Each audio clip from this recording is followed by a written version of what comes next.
Good evening and welcome to PRTvSpurs Paxton Road TV preview show.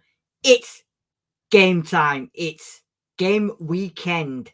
Liverpool will be coming to the Tottenham Hotspur Stadium. What promises to be a very, very exciting game at the Tottenham Hotspur Stadium. So, without further, let's get into the preview show.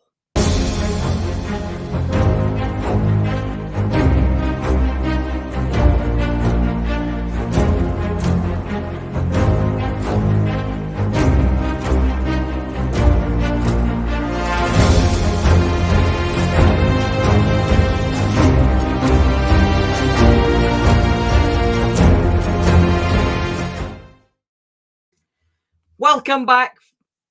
Joining me to do the preview this weekend, what promises to be the battle of the two. Well, there's a couple of unbeaten teams, but Liverpool and Spurs going head to head, locking horns at the Tottenham Hotspur Stadium.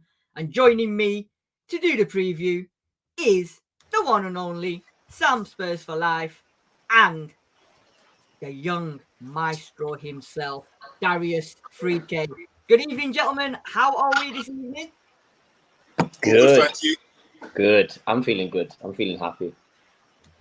That's what I like. Had a couple of drinks and that, so feeling all right. One going on the go. It might look like it's in a cup, but don't worry about it. It's got the alcohol in there. It's nice. That's good. And as long as the young man underneath us is more positive this week, yeah, because last week. Oh yeah. Different vibes. Don't worry. Way different vibes this week. That's what I Way like. different vibes. Way different vibes. Right, that's what I'm loving it. No more pessimism ever for my boy Ange ever again.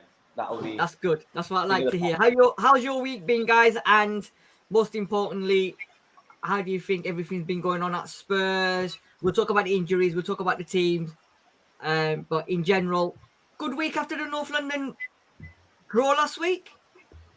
I'm happy with it. Let Darius go first.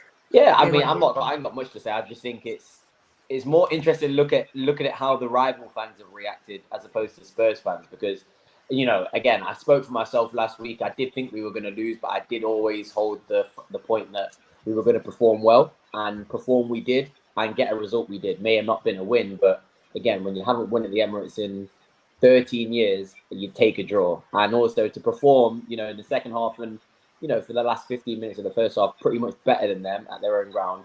And there's loads of positives to take. So, yeah, it's just interesting to see sort of Arsenal fans, you know, sort of saying, oh, you're celebrating a draw, this and that. But they're the same fans that thought they were going to come here and beat us 4-1 or 5-1. So, yeah, I hold my hands up. I was pessimistic, but I still thought we were going to play well, and we did. So, yeah, I think this week will be easy to get a win, but I'm not saying that we are going to get a win. Let me say that. So, yeah.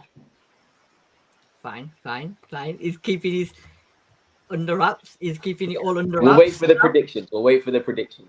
Absolutely. Sam, week in perspective? Yeah, it's been a good week. I've been meaning to really try and get to watch this match back. I haven't had a chance to do that yet. I am going to try to at some point before tomorrow, because I'm just going to go to the game. But yeah, it's been a good week, positive week. The biggest thing is to try and make sure that we don't have any injuries. Obviously, with the Brennan Johnson thing that's been mentioned today, we have got slight concern of him obviously not being in the squad. But apart from that, we should be going into this game with confidence. And like I said, I'm confident now. Because we've watched Spurs play all season. I don't think a lot of rival fans, maybe some of them may have watched a few more games, but not all of them have watched us completely. They've seen the highlights on Match of the Day and they think, oh yeah, there's this and that. But when you watch completely a game of Spurs, when we've done it, you can see the football, you can see the progression. So I'm looking forward to tomorrow with great desire. Absolutely. Do you know what? It's been a very positive week. That result last week, like you said, a lot of people are eating humble pie, and that one that we criticised big time last week, Darius, he's come out and he's been very humble this time. And he's is that Darren? That guy Darren? No, not that guy Darren. Merce. Merce, yeah. He's apparently, he's saying that, you know what, I underestimated Spurs last week and blah, blah, blah. And I think he's even put us down for a win tomorrow. So, you know what? That's funny. Yeah, it's amazing, isn't it? It's absolutely amazing. But that's funny. It is, yeah. And I think the camp's been very positive. Like you said, Sam, one main worry. Well, 3 worries of injury, but one's definitely not playing Brennan Johnson. The other 2 we'll discuss later on. Positive week. I saw a bit of the press conference as well, and I love the way when somebody asked Postecoglou about Maddison. I don't know if you guys saw it or not, and the guy said, I've seen the quote. Maddison. He goes, "Can you tell me anything about Maddison?" And he goes, "What do you mean?" He says, "Well, I need to put him into my fantasy league this weekend, so is it all good?" And Postecoglou turned around and said, "Mate, I don't care. I don't care about your team. I don't care about fantasy football league. Why are you asking me that question for?" And I thought, you know what? This guy is just the stuff he comes out with. You just want to be in that press conference, don't you? Because it'd be a ball, man. It's so funny. The questions he gets asked and the answers, he just says it so nicely. So it's good. It's good. Before we move on, I was just going to say about sorry, about Postecoglou in his press conference. He's very honest. He had a lot of honesty from Conte when he was here, but it was like a lot of negative honesty. You know what I mean? He was always saying about how this wasn't right, and towards the end it really broke down. But with Postecoglou, what I like about him is he's honest. He's honest in all his answers. He doesn't shy away from anything, but he's positive with it. He says it's the players are doing this. The players are, like he said, the leadership group. I get them to do that sort of thing, but he's honest in what he says, and that's man management. That's high man management. This is what I'm saying about what we can achieve with him. It's about the players' desire to actually want it. Just like, the old Mourinho style when he made players just like bloody walk on cloud 9 for him. So, yeah, I'm looking forward to tomorrow's game. and if you're watching, wherever you're watching, whether you're watching on PRTvSpurs or Paxton Raw TV, make sure you subscribe to this channel. Smash that like buttons as well, guys. It's all there underneath as well. Just go on there, smash it. It only takes a second while you're watching us, while we're entertaining you. Just smash the like button and the subscribe button. It doesn't cost a penny. It's not all about the money. We don't need your money. But, right. So, let's get into this then, guys. Let's get into what we're here for. And it is Liverpool coming to the Tottenham Hotspur. It's not going to be good reading. You know that. It's not going to be good reading, but this you know ain't what? going to be nice, but it's not good it's reading. a new time. It's a new time. You've got to take the rough with the smooth. You've got to But go with this it. ain't going to be nice. Just This say ain't it. gonna be nice. Just say it. It's not going to be, oh, look at this. It's going to be, oh, fuck. Look what you could have won. It's not nothing like that. It's nothing like that at all. It is not. Right, so here we go. Let's do this then. Saturday, 5:30 p.m. kickoff at the Tottenham Hotspur Stadium. And it is. Won't be seeing him. We won't be seeing him. No. Right. Darius, not 69 this week. It's 62. 62 times Liverpool and Tottenham Hotspur have locked horns. 62 times. Here we go, Sam. You wanted this. 14 wins for Tottenham. 31 wins for the Merseysiders. Tottenham have won 12 at home. Liverpool have won 20 at Anfield. Away, we've won 2 at Anfield. And then 11 at our place with 17 draws. You did say that, Sam. It's not very good. I knew. I've seen this record. It's horrible. They won at our place more than we've won at our place against them. It's mad. It's mad. Yeah. It's crazy. It is. And unfortunately for you, it doesn't get any better. So I know it though. I've seen all this shit, man. here we go. 28th of January 2021. Spurs 1, Liverpool 3 at the Tottenham Hotspur Stadium. 19th of December 2021, 2-2 draw.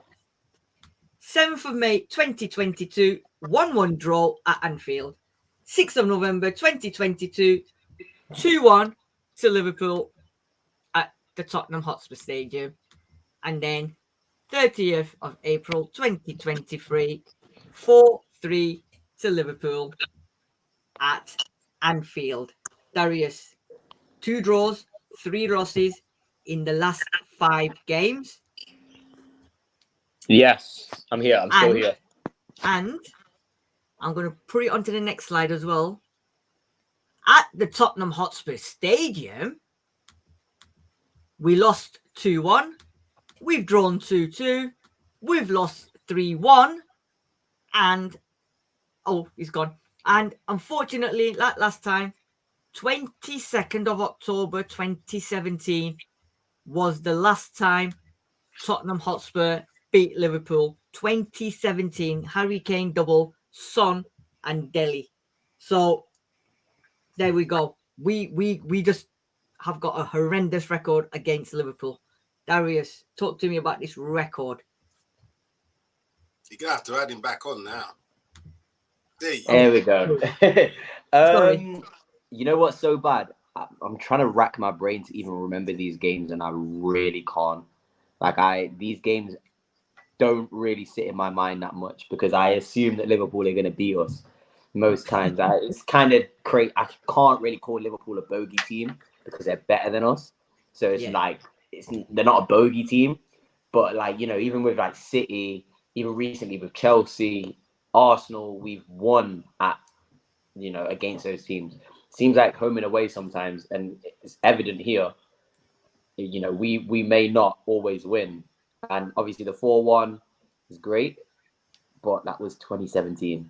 So it's been a long time. It's been a long time, and that was probably the best I've ever seen Spurs play in my whole existence of living in 2017. So that's a peak Spurs beating Liverpool, who were at that time in their maybe just a couple years before their their heyday, but still in 2017 they were a big threat. So yeah, it's gonna be interesting.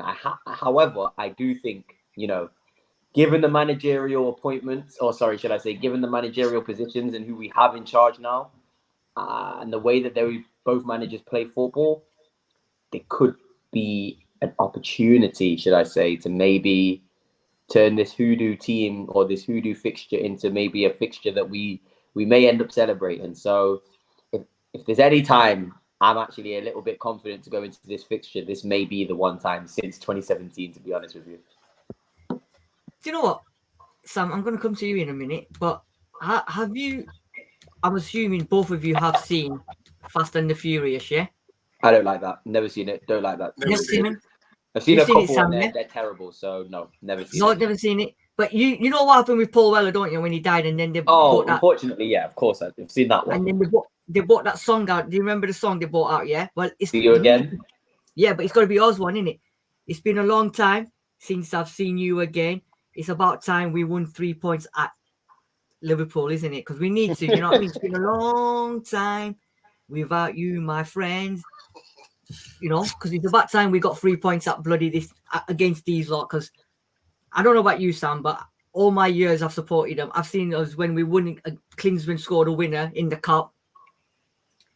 But getting 3 points against these lot, man, it's like making sense out of an Arsenal fan, isn't it?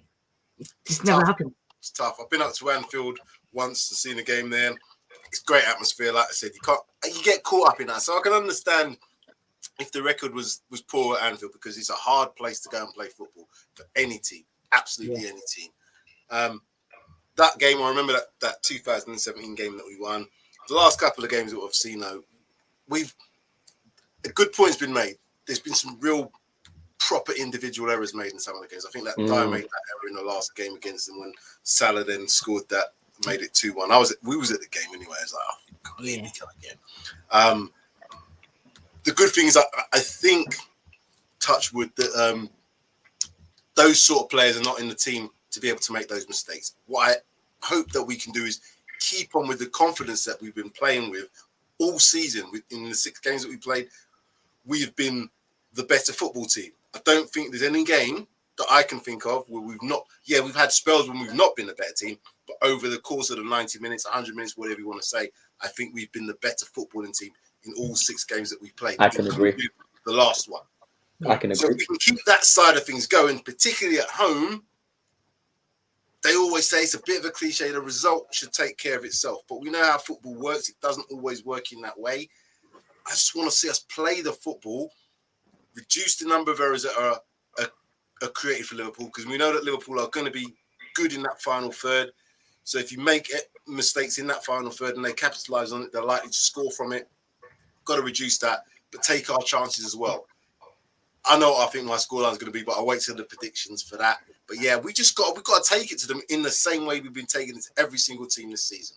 Mm-hmm. And I was chatting to one of my mates today, Liverpool fan, and basically what he was saying is he feels they've potentially got the best forward line in the Prem, but he said defensively we can be got at, right? You know what, Liverpool fans, I'm going to disagree with you. I think in terms of depth, you've probably got the deepest forward line. I could probably argue that with, you know, the likes of City now with Doku and Arsenal with Trossard. I could probably argue that. And even, you know, I know that other teams aren't firing as much, but I think even us, to an extent, when you add Brennan Johnson and the likes of Solomon, who influences the play as well, they do have a great attack, and that's what they're known for. But I don't know, you know. I don't know.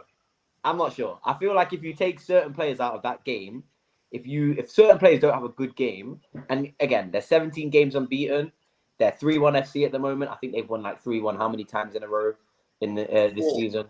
But if you don't let Salah play, and I think Salah is so key to that team, and he always has been.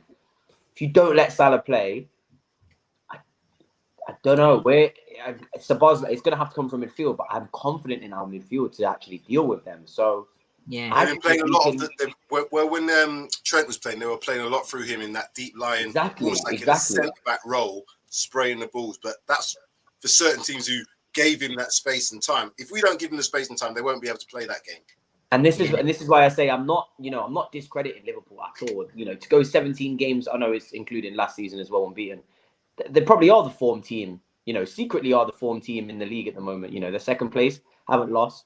But I think that defence can get at. I think we've got a better midfield. And I genuinely believe that, you know, the likes of Udogie and Van de Ven could potentially give Salah a hard time. And I'm not promising anything, but I am more confident just based off, you know, how they play. They are reckless at times. They just want to score more. They want to score more than you. So it's going to be interesting, you know. I don't want to piss off Liverpool fans, but I don't think they have the best attack in the league, and I don't think they even have the second best attack in the league potentially. So yeah, it's going to be interesting. Of course, there's individuals we need to look at. I'm pretty sure you have your amazing. I've got my individuals. Yeah. Just before Sue goes on, in terms of who scored the most, Brighton have scored the most goals this season, 18 goals in the Premier League. Newcastle have to be up there. Manchester City 16, so they're second, and then there's a Newcastle. They're in 8th place, and they scored 16 goals because obviously they scored 8 against Sheffield United. Yeah. But then it's us. Liverpool scored 15. We scored 15. Arsenal have scored 11. So we're in and around there with like probably third joint in terms of goals scored. So that's what I'm saying. It's toe for toe, blow for blow. Here we go. And who has the better defense? Well, we have by far. Not by far. They have a good defense. They have a good defensive record, but I think individually, I think we can get at them. Conceded 5 goals. Liverpool. No, to be fair to Liverpool, they've only conceded 5 goals. We've conceded 7. City have conceded the least in terms of they've conceded 3. Liverpool is second. So Liverpool's defense on paper is good, but when you watch it, the eye test, you can see where they can be caught out. That's what I'm saying. We as a team need to do that and make sure we get that goal difference changed tomorrow. Yeah, 100%. 100%. Because I think where we've played them before, we've had Dyers and Sanchez's and all them lot. Sometimes they've had decent games, but they've made errors and that's cost us games. But this time we've got Romero and Van de Ven and Poro and the best left back in the world. Right? So, you know what I mean? So it's going to be different. And it's going to be margins. It's going to be margins where the game's going to be won and lost. I think we'll talk about this as we move on. But let's have a look at this then. So the games to date so far. We drew with Arsenal 2-2. They beat West Ham 3-1. We beat Sheffield United 2-1. They beat Wolves 3-1. Bloody hell, 3-1 FC, innit? Yeah. We beat Burnley 5-2. They beat Villa 3-0. We beat Bournemouth 2-0. They beat Newcastle 2-1. We beat United 2-0. 3-1 Bournemouth. Opening game of the season, we drew 2-2 with Brentford, and Chelsea, they drew 1-1. So they've won 5, drawn 1. we've won 4, drawn 2. So it's neither here, neither there. You know, okay, they've won 1 more than us, but I think there's games where they maybe, you know, under the cosh a little bit and they've managed to win it because they've got Salah, Gakpo, Nunez, Jota coming off the bench and that. So, you know what? We're 2 points behind them, 3.2 behind them, aren't we? It'll be 2, No, 1 yeah. point. Yeah, sorry, Oh, we 2. won. They're on 16, we're on 14. Yeah. Okay, so we're 2 behind them. Right? So, you know what? I mean, we've not lost. Neither team's lost. And last weekend we said the same, Darius, didn't we? That both teams haven't lost. Somebody's got to lose. But Don't have to. Yeah. Season so far then, and we'll talk about this with both of you. And I know, Sam, you like this. And this time around, though, it's very interesting. 4th, Tottenham. Liverpool are 2nd. We've won 4. Liverpool have won 5. We've drawn 2. Liverpool have drawn 1. Neither team have lost a game. Average goals conceded 2.5. Both teams are conceding the same amount per game. Conceded or scored? Scored. Sorry? Average goals scored, 2.5. Oh, I was going to say, that was concerning me for a second. 2.5. Yeah, sorry. Average goals. Yeah, average goals scored per match, 2.5. Conceded, we've conceded 1.17. They've conceded 0.83. Clean sheets, 2 and 1. Chances created, 2.67 to 2.83. Guys, talk to me about this because the goals scored per match and the chances created per match is telling me that tomorrow it ain't going to be 0-0. You go first, Sam. Well, as I said, Klopp's always, you know, when Klopp has his post-match interviews when he doesn't get the result that he wants, either it's a loss or a draw, he's always, this team, they parked the bus, or this team, they didn't come out to play football, or this team didn't do this because they didn't want to come out and open up. Well, he ain't going to be able to have that excuse tomorrow. That's one thing I can go into this match and say. There's no excuse with him saying we didn't play football. It is going to be about who can control certain aspects of this game. Like I said, if you can control that midfield in certain ways with the players that we've got, I think we can then create them chances.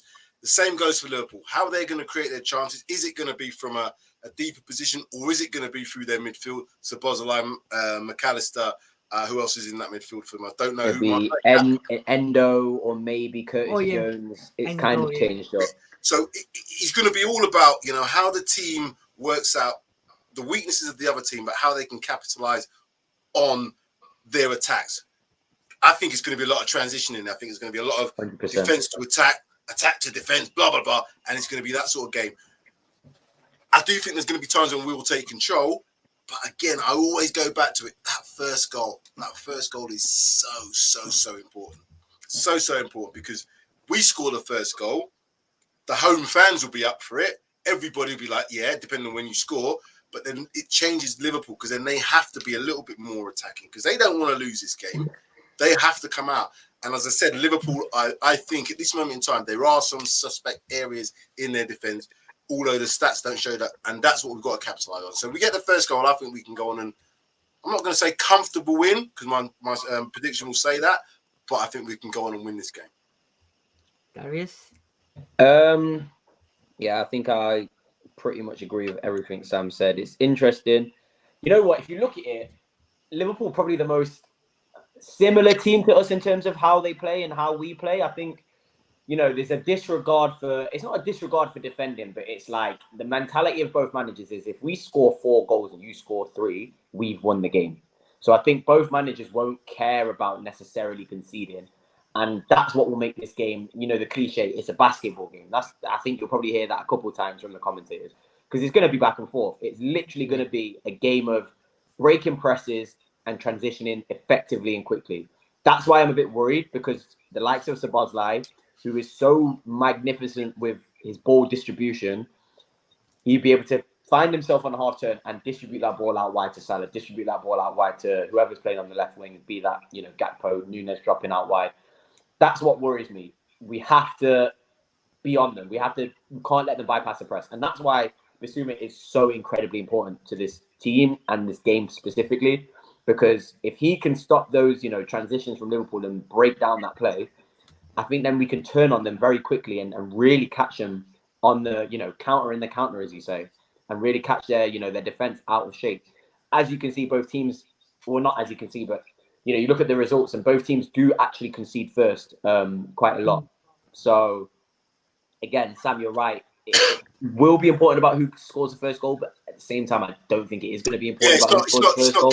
You're right. It's not game defining. It's not. I think for us though, as the home team, it helps with the crowd, and that's really 100%. We have to have the crowd with us with tomorrow. Really but you know what? You say that, and then we went to the fucking Emirates and went down twice and came back. 30 seconds it took, or 30 seconds to a minute it took, and it's different. I know it's a rivalry. Away fans, our away fans though. When I used to go away, bloody great fans. Incredible, and I said this for a long time. When I went to go watch Sheffield United against Spurs last season in the Cup, we lost, but they were the best loudest fans. I think they're amazing. Again, beside the point, you are right in what you're saying. It will help, obviously, to score first in any situation. But again, I don't think it's that important. And, just to wrap up, just looking at, the stats that you put, I think, just kind of taking as many crazy, like you said, the chances created, the goals scored. I think we just have to outscore them this game. I will not be mad at the defense if, we concede 3 goals this game, because Liverpool have got a magnificent attack. They have got a magnificent attack, and they've now got midfielders who can provide good balls, so that transitional play is a lot more precise and a lot more sharp. So, you know what? It's going to be interesting. You know what I think this game is going to boil down to? I think it's going to boil down to individual brilliance. Because like you said, 100%. Both these teams play very similar football, and it's going to be very much transition. There's going to be no time and space. We're not going to see teams drop off, giving the centre-backs 5-10 minutes on the ball to spread where they want. That's not going to happen. So in midfield, it's going to be a hustle. So every player is going to have to work off 1 and 2 touches. And you're going to see that a lot of the times when we do our training, that's what we work on. So I think that's going to be part of our game, but it's also part of Liverpool's game. They can do that quite well as well. Yeah, they can move that ball quickly and then bam, you know what I mean? It's behind you. Salah's on it. Next thing you know, Nunes is in the box, Diaz is in the box, and just on that as well, I just think that the most important part of all of that, transitional play, counter-attacking, is breaking that press. If you beat, and Liverpool have been like this for years. It's a Klopp way. It's a Klopp way of playing. He brought gegenpressing to the forefront, in my opinion. Very, very much popularized it. If you beat that press, they go man for man. They'll charge at you. Basuma is a perfect guy to do it. If he can get past that first press, there's going to be an open pitch for him to sort of distribute. Maddison, if he starts getting on the ball, it's like you said, it's going to be individuals. The teams are going to play very similar. It's going to be who out of those star players are going to step up and really take the game by the neck. Those press resistant players are going to be so valuable tomorrow because they're the ones that are going to break the presses easier. And then the next thing for both teams, more so for us, I think, because Liverpool, I think, have got more options in that attacking sense. Take your chances. When you get an opportunity, we've been doing that, is take them chances because we're going to get them. You've got to take them then.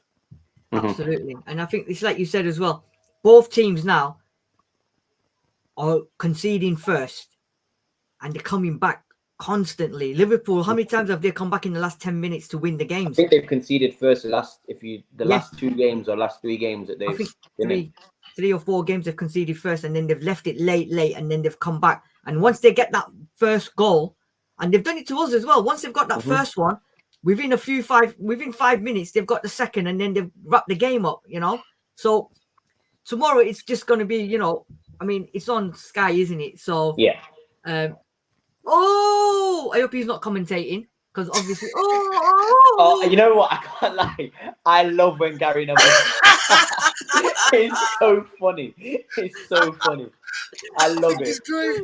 Peter, I hope it's Jamie Carragher, Peter Drury, and Gary Neville in that commentary. You must be saving him for Sunday. It won't be Peter Drury. I hope it is, but I don't think it will be. Is there a big game on Sunday? There's only one game on Sunday. I don't know. So probably Super Sunday, isn't it? No. Get Peter Drury on that, man. I don't know. I'm not like director of Sky. I don't know. Yeah. You know what? Gary Neville, man. I like it because that's how you are in the crowd. That's exactly how you do. In the crowd. You do that sort of thing, and he does exactly what he does as a fan. So I love that. I love it. It's good, but sometimes, anyway, what's the point? It's funny, though. It is funny. Look, what's the point? FC's in there in the house. We don't want to get him to do the game. We don't want him to do what he did yesterday. No, He was loving on that. one yesterday. But do you know what? This game, and I hope it doesn't, but it could be one of them moments. I would love it. I would love it. Oh, And then the no. to go like that. I hope it doesn't turn out to be one of them games, because the way we're both playing at the moment, I can see a 92nd or 94th minute winner or something. Oh, yeah. You know what I mean? Well, this is the thing. Both teams play very, very late into the games because they've got the same sort of philosophy in terms of we'll just keep playing and we'll keep the energy up and we'll keep pressing and we'll keep running until that other team runs out of energy. So Liverpool are going to do exactly what we do, and it is going to be who's just got that bit better quality and probably maybe a bit of luck. Extra. Maybe a bit of luck. You may have that wonder strike. Well, you may get a deflection. At the end of the day, I think it's just going to be pure attack. It's going to be pure attacking football. So at the end, it's down to the obviously it's down to the striker. Striker score goals, midfielders, whatever. Yeah. But you know, at the end of the day, I'm not gonna get angry at the defense for conceding. We have to take it to Liverpool, in my opinion. That's how you beat Liverpool. If you let Liverpool attack you, it's an inevitability as opposed to you've had a good defensive display. It's almost inevitable Liverpool are going to score. So score more. Fire with fire is the score saying. more. Exactly. That's it. Right. So we've heard today from the main man. Johnson's out injured, hamstring. He said he had to leave him out this week. It's nothing that bad, but it's bad enough. Massive blow, though. Yeah, massive blow, because his pace tomorrow would have been absolutely essential. Absolutely. He would have started. Yeah, but he's going to be a massive miss, but we've got players to come in. So this is what I think, right? Let's see this then, Sid. Come on. Right, here we go. Introducing. I've got to squint because I'm on my phone.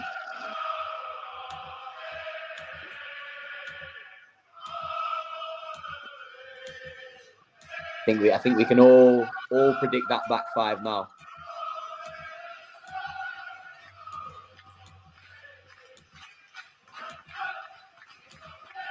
Now we'll talk about this one, but this is what I think.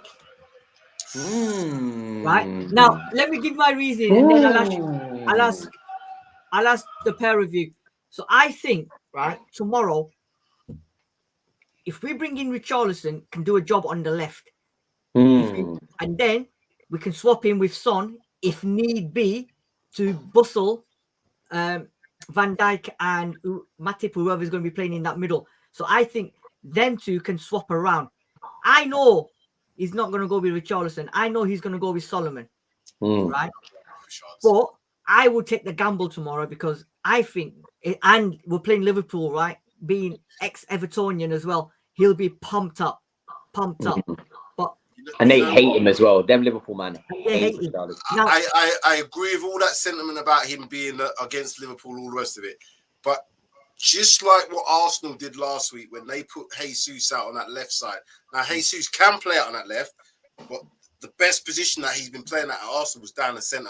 Yeah. Not to say that Richarlison's hit those heights, but at this moment in time, his best area has been down the centre. You push him out to the left, he can do a job, but can he do as good a job as someone who's primarily a left-sided player, as in Solomon? So for me, I would keep him on the bench because he's an asset to come off.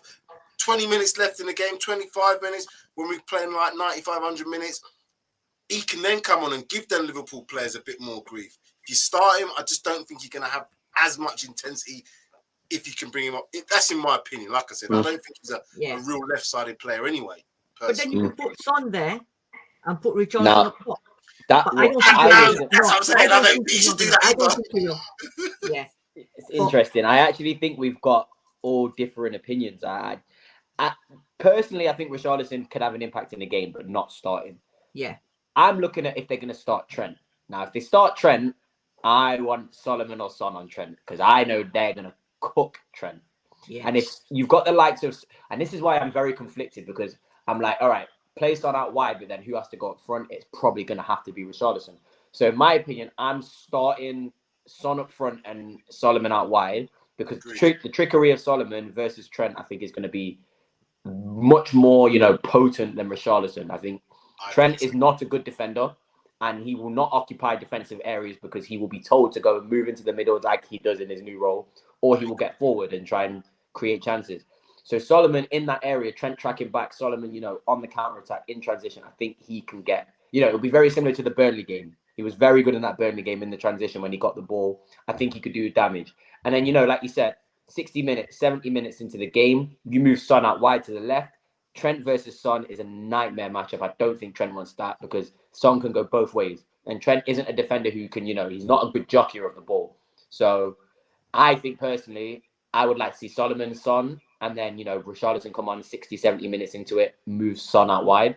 He seems to bring off Son a lot. I think Son's playing up with a slight injury. Yes. The Son and Maddison seem to be coming off like guaranteed 70 minutes into games. Yes. So I think they're playing. I don't think they're playing 100%. They might not have significant injuries, but I don't think they're playing 100%. So I would love to see Son play 90 this game, but it seems even in the North London derby, I know they had little niggles and obviously Maddison's knee and stuff, but I don't know. It seems like Son's playing with something because he seems to come off quite a lot. But yeah, I think I would do everything you said apart from I think I would do Son and Solomon and then swap, Richarlison 60 minutes in. You see, he did say today, didn't he, that both of these two have been carrying niggles. That's why he took them both off last week. I think that's mind games. I was saying that earlier tonight. I think when I watched that part of the interview today because I saw the transcript, but then I wanted to see what he was like. And you can see he was basically, he weren't really saying it like with a worry. He was saying it kind of like, yeah, they trained, yeah, but they had a bit of a knock. Believe me, they wouldn't have trained all week. He might have said some certain things, but it's like it's putting a little bit of doubt in the mind of Klopp, which is what any manager should do. Is he going to play him? I know that Jurgen Klopp tonight is going to bed thinking, Son, Maddison, they're guaranteed starters tomorrow. Maddison is 100% playing. Absolutely. They've got to 100%, yeah. 100%. Yeah. And I've got a mad theory, yeah. Hear me out on it, yeah. But I don't know. I'm just playing, right? So, you know how this guy is playing really well, and you know how we keep saying Pedro Porro can play as a winger, or he was playing as a winger when he was playing at his previous club. Now, how about this one, right? It's never going to happen. Kulusevski's been practicing to play on the left. So, what if some kind of madness Postecoglou has tonight after watching this? He puts Kulusevski on the left, yeah, Son up top, Pedro Porro on the right, and Emerson Royal as a right back. It's not going to happen, but you know what? Sid, I know you don't drink, but you must have been on the Rays as well, fam. You must have been on Ray and Nephew, fam. What are you doing? It's not a bad shout though, you know. No. I'm actually trying to hear it out. And Nephew. How many times have you seen Porro in that position? And I know, right? Okay. What I'll say to this is, you don't want to start tinkering in the game against Liverpool. No. That back five has been playing fabulous. You don't want to bring Emerson Royal, who ain't really been featuring. We'll do it next week against Luton then. Possibly against Luton, but not against Luton. I don't want to see Emerson in a back five against Liverpool. Are you mad? With Diaz on there, are you crazy? Come on. But I am worried, Sam, and that's why I kind of think like, Diaz versus bloody Porro. Porro is great. But I think Porro's got the confidence. When you've been in an unbeaten team that's only conceded 7 goals. Seven goals. He's improved a lot defensively. We have to say that. I was worried at the beginning of the season through preseason, yes, and there was a couple of games, even in the Brentford game, he looked like, oh my god. But he's got used to the position and he's getting better. His ability to find passes. Amazing. When we got him on the pitch against bloody Royal, nah, man. Get off the Ray and Nephew, Sid, fam. Okay, right. So the questions were asked today as well about this guy and this guy, right? Basically about the yellow cards. And I think they said to him, are you worried that he's already got picked up 3 yellow cards? And the answer was, if he was doing stupid things, reckless challenges or kicking the ball away or dissent or whatever, then maybe I might be having words with him. but he's a midfielder. The position that he plays, he gets in the thick of it all, and he's going to pick up yellow cards. The one against Arsenal was needless, stupid yellow card, right? He shouldn't have got it in the first place. But he said, I don't have a problem with that. He's doing his job in there. He's there to do a job. He's doing his job. And as long as he's doing his job, if he picks up a yellow card, I'm not that bothered. And I think he said the same about Romero as well. So, you know, he's not worried. He's not worried at all. So that's good, because other managers will be like, well, he's got 3 already now, so we've got to stop thinking, you know what? Do you know what? Sorry, some managers, some people say, and I'm kind of in the middle of this. I'd rather him. Let's say rather him. I'd be more concerned if he didn't have a yellow card, be in the position that he's being, doing what he's doing, because that means that he's not aggressive enough. Because you get yellow cards for pretty much nothing these days in terms of tackles. So if you're not making them tackles to put yourself in a position to help your team out, then I don't think you're being aggressive enough. So if he hadn't got a yellow card, well, I'd be surprised. So yeah, if you get yellow cards for doing all that sort of shit and all, yeah, that's stupid and kicking the ball away, time wasting. But making genuine challenges that may be slightly mistimed, I'm not too concerned about that, provided you don't get sent off. Speak to Pep Guardiola and ask Pep Guardiola if, you know, Fernandinho, who got multiple yellow cards when he was playing, ask him if he would say the same thing, because Pep actually coached players to foul play. I don't know if you noticed it, but Pep would rather you get a yellow card than you know, the team break on transition. I've seen many times Fernandinho take out a man, and there's been no intention of getting the ball, because it's much more useful getting a free kick in the middle of the pitch than it is them breaking on you 2v1, 3v1, whatever that is. And that's the risk that comes with the way we play. We're going to play a high line. We're going to have to sometimes be a bit bastard-like, be a bit, you know, unfair, and maybe break the rules. You know, it's not even breaking the rules. How Star got his yellow card in the derby? He kind of pulled a player back. I can't remember. Exactly. Yeah. Basuma got it for telling him that there was a foul on one of my players, and he went to the referee. Star broke up a play. Somebody broke up a play. I will never, ever critique a player for stopping a counter-attack for a foul. You, unfortunately, you know, it's a 1-game ban.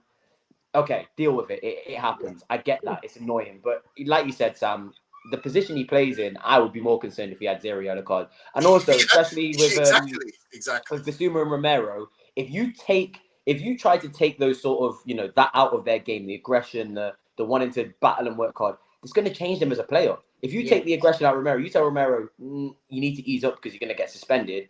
He's going to play within himself. He needs that aggression, because now he's got a partner who can sort of be that the yin to his yang in a way. And Basuma as well. You can't tell Basuma to change anything. He's, in my opinion, best defensive midfielder in the world at the moment, and I will say that with chest.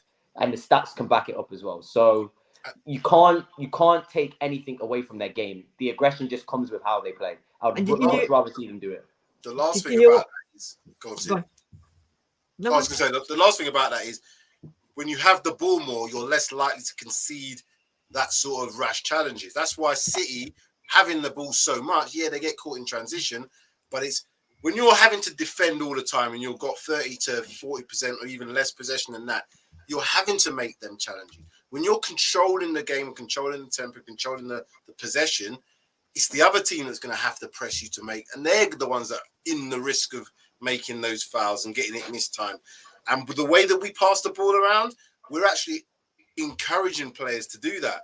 If you watch in the Arsenal game, there was a point where second half, I think it was Jesus was chasing it, and Odegaard was chasing it, and we played it to Van der Ven, played it back to the then Basuma came into that midfield area, in the triangle area, ball straight to him, and that's when we can start breaking on. Mm-hmm. That's how we got to play. So we take chances with it, and on the opposite side, if it goes wrong, then you have to be able to be good in 1v1 areas to be able to defend it. And if you have to make a foul and get a yellow card, have to make it. So be it, fam. I don't care. Yeah, and better than a goal conceded. Van der Ven said, didn't he, that I love playing with Romero because he's the aggressive one. He goes and does all the dirty work. I'm the calm one. I'll just sit back, let him do what he's got to do, and I'll just pick it up to pieces and calm it down and carry on. Scary partnership. That's exactly how you have to understand back. You know, it's a bit like Lethal Weapon, isn't it? Good guy, bad guy kind of thing. And look at all the good partnerships in centre-back pairings over the years of winning teams, you'll see exactly that. You'll have the aggressive one, and you'll have the one who's good on the ball, very calm. It's throughout history. Watch. Yeah. Right. So we've discussed. Unless you're Real Madrid and you've got Pepe and Sergio Ramos. Yeah, unless you're that super. Then you kill them both. Right. So we've discussed previously. We've discussed what's going to happen in terms of the team news and that. These are the players now. This is what I think is going to influence the game tomorrow. And I think these key players for me, it's going to be our goalkeeper tomorrow because he's had after that first game, he's been in such good vein of form. His communications, his delivery, distribution, everything about him is now what Buffon said is this guy is quality, and he's getting more and more confident. And with the back line in front of him, he's becoming a solid keeper. For them, the boss lie, the midfielders, Darius, we've already picked up on this. I mean, he scored a belter the other day as well in the Carabao Cup. He's going to be... You're not seeing it? Oh, top bins, top draw, man. I'm telling you. Don't let me start glazing about Sabozlai because I've got top bins like that. For a long time. Yes, mate. Honestly, the way he picked it up and just smashed it. This guy now, Van der Ven now, is becoming very, very important to Tottenham Hotspur Football Club. And tomorrow, more importantly, because you're going to have the pace of Diaz, you're going to have the pace of Salah, right? And we need somebody to go toe-to-toe. And I think this guy tomorrow is going to show everyone how a 22-year-old is so calm and so good at defending, and he just gets better by the day. This guy is starting to come into form and is starting to score goals. Last season, he was missing everything, left, right, and centre, right? Everything. But this season, he seems to be playing everything into his hands, and the through balls from Sabazlai, Salah, and that. This guy's on fire. But obviously, the two most important players on the pitch. I don't know if you guys will agree, but for me, Maddison and Salah are going to be the game changer. I think I disagree, Sid. Really? I think Basuma's more important. I just saw Sabazlai's goal. Did you see it? It's nasty. I don't.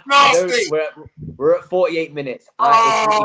You don't want to give me time to start talking about Sabazlai because I've talked for 20 minutes now. It's not 40 yards out. It was just on the edge of the box, but it was nasty. It was a rocket. You didn't even see the ball move.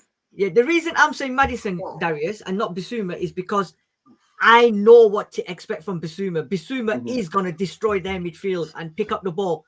But for me, Maddison's creativity tomorrow is going to be massively important because he can. Bissouma will do the job that he needs to do. But this guy, the way he picks up the ball from wherever he needs to be and find that hole, find that gap, I think that for us could win us the game. I mean, his variety of passing and distribute and length of passing is going to be important because he's going to have space to be able to ping balls, slip balls through. So he's going to need. Yeah, you are right in what you're saying. I do completely agree with you there because Bissouma will have a good game. I think if Maddison has a great game like he has been having, we should boss that midfield. I think we're going to boss that midfield. That's what I mean. I mean, potentially. I mean, for me, I'd have to put Bissouma in every week. Yeah, but we know how good he is and what he's going to do. So. We don't need to because Bissouma will do what he needs to do. He's not going to win us the game. Whereas Maddison potentially can win us the game either by scoring or creating for Son, Kulusevski, Richarlison, whoever's there. And that's why I've said, for me, Maddison. I mean, Sam? Yeah, but like I said, Maddison, it's like trying to build a house without bricks and then put a roof on top. You have to have that base first. So Bissouma is the base that allows the players like Maddison to be able to go and do what he does. But I agree with you. Maddison is the one that's going to win us the game, potentially with the likes of Son, all those forward players. What's gone a little bit underrated is the role of Sarr in all this. His energy levels to be able to almost fit in everywhere else where everybody else is not. Because if you think about it, Maddison, when I've seen him start at home, he starts in the front too, almost with Son. But then he can go anywhere he likes to pick up the ball. If you've got a player who's almost playing in a free role in the midfield area, you have to have other players around him that's going to be able to fill them spaces. Now, Basuma being almost in that 6th position means that your other 8, he's got to do everything else. And he does What that. a player. And goes unnoticed. What a player. Yeah. There you go. 20 then. years old. 20 There you years go. old. That's my team. That's my match winners. Every single one of them then. Forget it. I've changed my mind. There you go. Another one. I'm sorry. You know what? God. Oh, Szoboszlai is such a baller. That was a bloody cracking goal he scored. Cracking goal. We can't give him any, like, I'm telling you now, Basuma's going to have to stick to him like glue. As soon as he gets within 30 yards of that goal, he's going to have to stick to him like glue. He's a very, very good player, but we are at home. We've got 3 players in midfield that are all dangerous as well. They're going to be thinking about Maddison. You know what I mean? They're going to be thinking about him. They're also going to be thinking about Basuma in terms of his press position and being able to take out 2 players. I've seen him almost take out 3 players with turns. Do you know what I mean? That sort of thing is invaluable when a team is pressing you so high and you can get that space, because the next time it's a forward pass and hopefully you're in behind. That's what I'm looking for tomorrow. Do you know what? Do you know what? I've just had this reminiscing memory now. Can you imagine tomorrow, 5 minutes to go? Sam, you might remember this more than Darius, and I'm sure Sean will remember it. 5 minutes to go or something. And then the midfielder picks the ball up and pings it from 30 yards into the back of the net against Liverpool. Do you remember Victor Wanyama when he done it? Oh my gosh. How can I forget that? Bloody hell. Can you imagine? And you know what? I'm just now seeing thoughts of Basuma picking that ball up with about 5 minutes to go and doing exactly the same. Just imagine if that happened, man. Wow. I really hope that midfielders have been practicing strikes from distance, because the lower block teams, that's what you need to do. Maybe not so much against Liverpool, you're going to have to do that. But even so, I still want us to be taking more shots from distance, particularly from Basuma, particularly from Sarr, because they will get that ability to, drop a shoulder, beat one player. Next thing, push it out your feet, strike on goal. Odegaard does that for Arsenal, but he doesn't do it against big teams. But he does that, and he gets goals from it, or at least scored 15 non-penalty goals last season. That's the highest ever for a midfielder ever in the Premier League. The thing is, I don't want to see Sarr doing what he did last week, because Sarr was just taking pot shots. Yeah. But Sarr's got a very good shot on him, and if you actually look at his time at Metz, where he was sort of allowed to take a lot more shots, he scored some bangers. He did score some bangers from the highlights I've seen. Okay. So, like, it's whether, and again, I agree with you, Sid, like, if you've got the likes of Son, who is a much, much more clinical striker, I know you're not the main guy in the team, but I find it hard to get angry at a player for just... I'd rather him shoot, I'll be honest with you, than play the ball back and dilly-dally with the ball. I'd rather take a shot.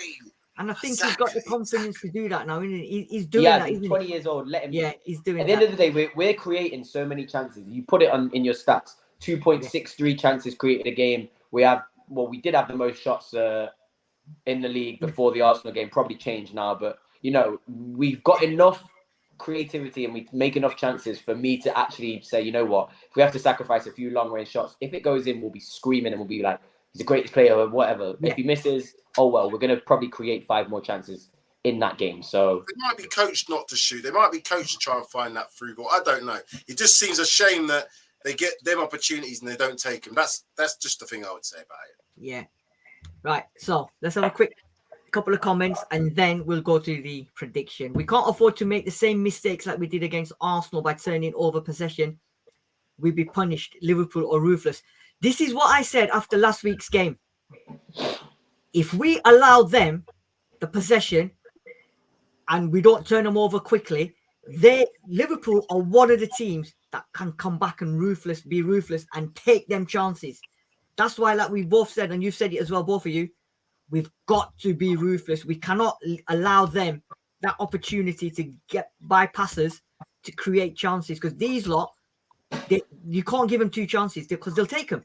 Jesus' chance like last week, if that's Liverpool, that's going in the back of the net, guaranteed, right? And if we do that, I think we could concede quite easily. I agree. IB Edits is saying, hi, good evening.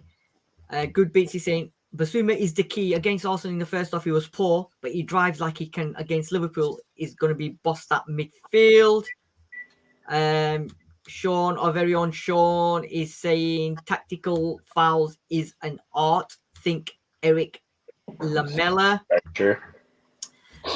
Darius praising Klopp too much, going to hit the dislike button. You know what, Juice? I genuinely, I was going to say, Sam made a point about, Klopp always has excuses when he doesn't get a game going his way. He will always say like, oh, well, the team played a low block. Well, it's annoying to see a team not attack. What the hell are you expecting the team to do when you're a rock and roll football team?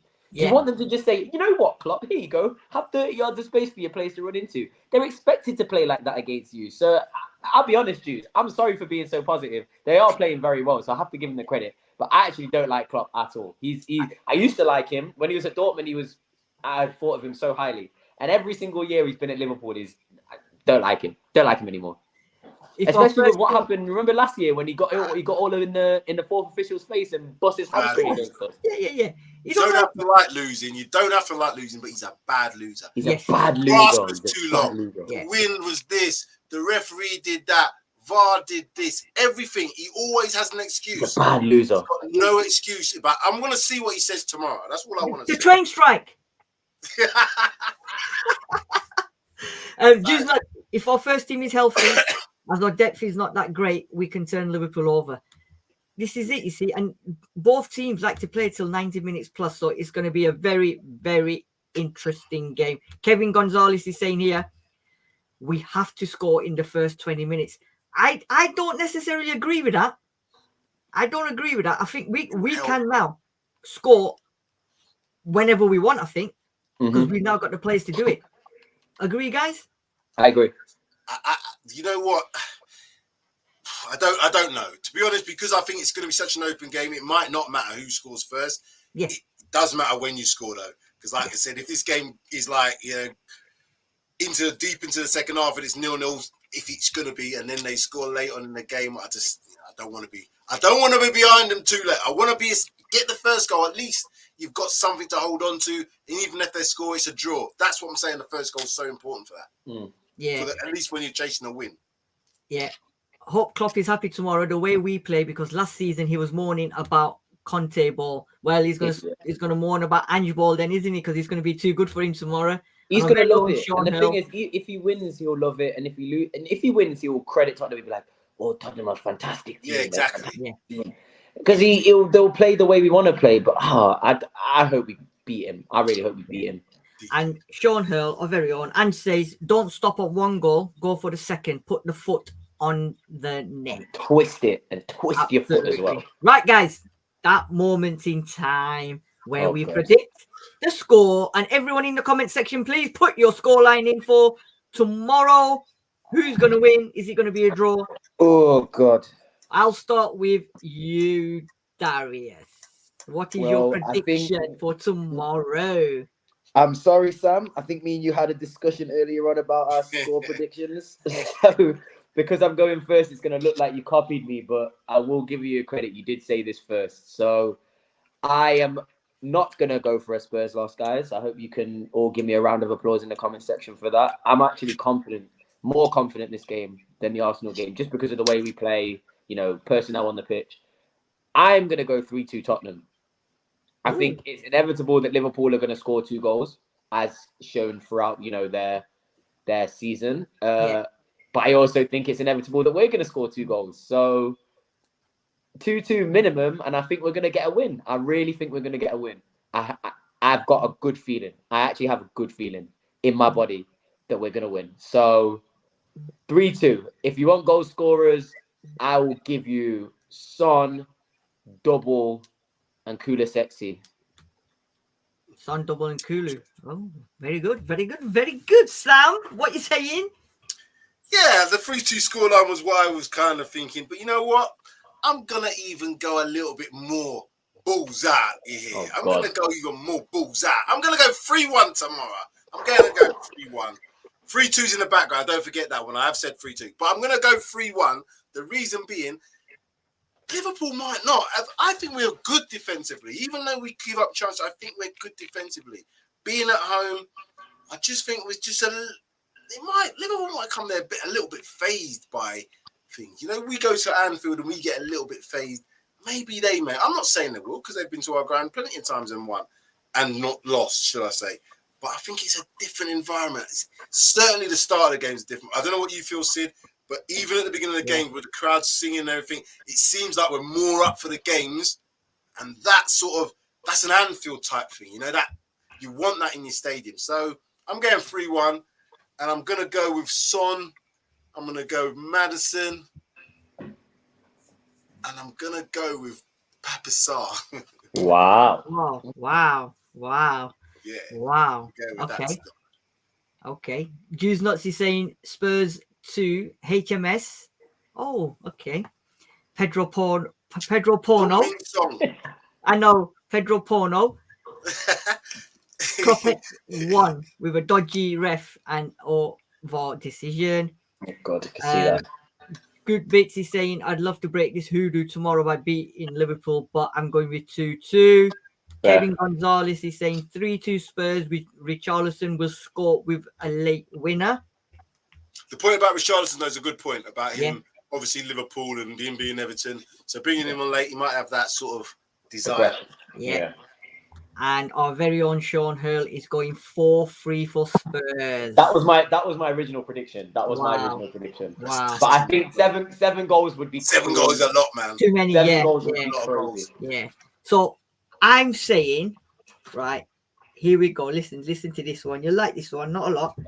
Oh no. Let it be. Let there be words of wisdom. Let it be from Ange to Klopp at the end of the game when we've beaten them. Yeah. And then we send them packing on the ferry across the Mersey. So I'm going with a score, Sid, man. What are you scoring? 2-1. I think 2-1. I tell you, he's been on raid. He's a secret raid, but you gotta watch him. I'm not a raid. Are you mad? I said I'm sending on packing on the ferry to the Mersey. I think it'll be 2-1. 2-1 to Spurs. I honestly, I can't see it being a high-scoring game. The reason being is because he's going to be so frantic. Yeah, there's going to be so much going on in that game. It'd be mad. And I would love it. I would just love it if it was like 4-3, because we're going to be there, Sam, and to watch that kind of entertaining football. Yeah, man. You know, but I think everyone's expecting it to be a high-scoring game because chances created, chances scored per game. But I think both teams tomorrow are going to be sort of on the edge, and it's going to be like chess game. You make your move, we'll make our move. You know what Who's I mean? your goal scorers? I think Son will score, and I'm going with Maddison. I think yeah. Although I think Van der Ven and Romero are due again. One of them is due again to score, but I don't know. But I think Son and I think Maddison. For the game to be a low-scoring game tomorrow, both defenses would have to be really, really strong. I personally don't think Liverpool's is as strong as that suggests. And I don't think our defense is as strong. Alisson could have a masterclass performance. Yeah. I think our defense is strong, but again, because of the way we play with the inverted fullbacks and that, there is spaces in behind. So the opportunities for both teams, and that's what I'm saying. Individuals are going to win tomorrow, and I think I'm sticking with it. 3-1, but 3-2 is my second one. Yeah. 1A and 1B. Or there might be a surprise. The best left back in the world scoring. Can you imagine if the best? He's not scored yet, has he? He got an assist, No, but he's not. He got an assist, but imagine he scored that header actually in pre-season, but it didn't count. Like we don't count pre-season. And then Sam, sorry, but if he does score tomorrow, you like this one. Could he be the best fucking left back in the world? Oh God, even I know that song. There you go. Right, guys. Thank you very much for joining me on the preview show for the Tottenham versus Liverpool. Thank you, everyone, in the comments section. Thank you for all your comments. Thank you for your score predictions. Please make sure, if you haven't, PRTvSpurs, Paxton Road TV, head over, smash that like button, subscribe to the channel, and most importantly, come back tomorrow for seconds. Because please, sir, can we have some more? Of course you can. Come back tomorrow for the reaction show. I don't know who's going to be available because I'm going to the game. Sam's going to the game. Darius, you might have to take leadership on this tomorrow. I can host. I don't mind hosting. Yeah. I'll jump on. I'll jump on my phone. I'll jump on. Yeah, just depending on what time I get back. Yeah, I can do that. Yeah, Sean will be available, I think, via phone, he said. And Same. obviously Pav as well. And if anybody in the comment section wants to come on when we've sent them packing back to Liverpool with the 3 points. Guys, thank you. Everybody, thank you very much. Hope you have a good Friday evening. We're almost coming up to Saturday. Get ready for the massive game at 5:30 tomorrow. Enjoy the game tomorrow, guys. We will see you for the reaction show. Come on, you Spurs! Develop football.